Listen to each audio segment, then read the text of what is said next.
Right, I'm just going to set this problem up. So we've got some axes in red as I've done it. A straight line passes through 0, 6 and is perpendicular to 4x minus 5. So I think let's just get 4x minus 5 drawn. That would go through at minus 5 and have a gradient of 4. It looks something like this. And now I'm interested in lines that are perpendicular to that. So it's going to look a bit like this. And actually that's it really. If I say that's 0, 6, I can see I've got my 4x minus 5, I've got my 0, 6. Just a little sketch can kind of help with this sort of question if you're not sure where to start. So how am I going to find the equation of this line? Well, one nice thing I do have straight away is actually the intercept. I know it goes through the point 0, 6, and so my line is going to be y equals mx plus 6. You don't always get that one for free, but they've given me the when x is 0. Okay, how to do the rest of it? Well, m1 times m2 equals minus 1 for perpendicular lines. This is a fact needed.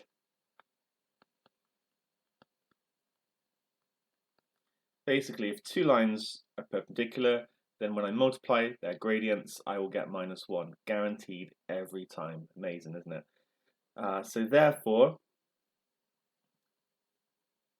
m1 times 4 equals minus 1, and m1 will equal minus a quarter by dividing by 4. So I've got the gradient. If I've got this m as 4, then I get this m as minus a quarter. So I basically just flip it around 1 over and then I make it negative. And that's the answer then. We don't need to work out what we've already got c. So it's going to be y equals minus a quarter x plus 6.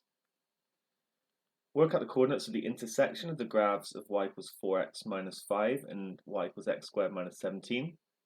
Let's just quickly talk about what this means. Again, I've got some axes. 4x minus 5 would be the same. It'd be like this. Now, x squared minus 17.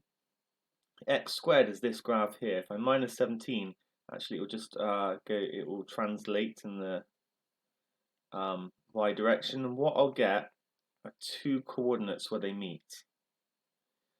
So if I want to work these out, well, let's just consider this coordinate a minute. The y values on each of the graphs is the same here. So I'm interested when this y value is equal to this y value, and therefore all I do to get to the point is set them equal to one another. 4x minus 5 equals x squared minus 17. This will give me a quadratic which will have two solutions, and I'll get my x coordinates for both of the points. It will all come out mathematically. So I just need to deal with this. I'll keep the x squared, but I'm going to swap the sides around sort of thing. So x squared minus 17 equals 4x minus 5. Actually, let's write that down. Okay, nothing wrong with just swapping them around. And then x squared minus 4x. I can minus that 4x on both sides. I can plus the 5 plus minus 12 equals 0. This is going to factorize. It's a non-calculator question. Pretty sure.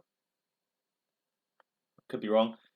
No, I'm not wrong. I can see it. So I can see there's going to be, I need an x here and an x here to get my x squared. I'm factorizing this quadratic into a double bracket. One of these is going to have to be positive and one negative here and here. And if I do minus 6 and plus 2, that will work. They'll multiply to give minus 12, but they'll add to give minus 4. I've done that quickly, but I'm assuming, this is question 18, and I'm assuming you're familiar with factorizing quadratics. So that is then equal to 0. And it's either that this is 0 or this is 0. So x equals 6 or minus 2. And I can see this coming out. The sketch just helped me. All right, so when x equals 6, I need to now find my value of y because it's the coordinates I'm interested in. And I can substitute it in. I can do 4 times 6. Okay, that Go away. 4 times 6 minus 5. 24 minus 5, that's going to be 19. So 6, 19 is one solution. When x equals minus 2, y equals minus 8 minus 5, I've just substituted that straight in, and that's going to give me minus 13. So I get minus 2 and minus 13, and that was meant to be 19, sorry. So there we go. I've essentially solved simultaneous equations involving a quadratic here. I've just had to realize that that's what's being asked. And I've drawn the graph to kind of help indicate what's going on, but basically set these equal to one another and then solve the simultaneous equations and substitute back in.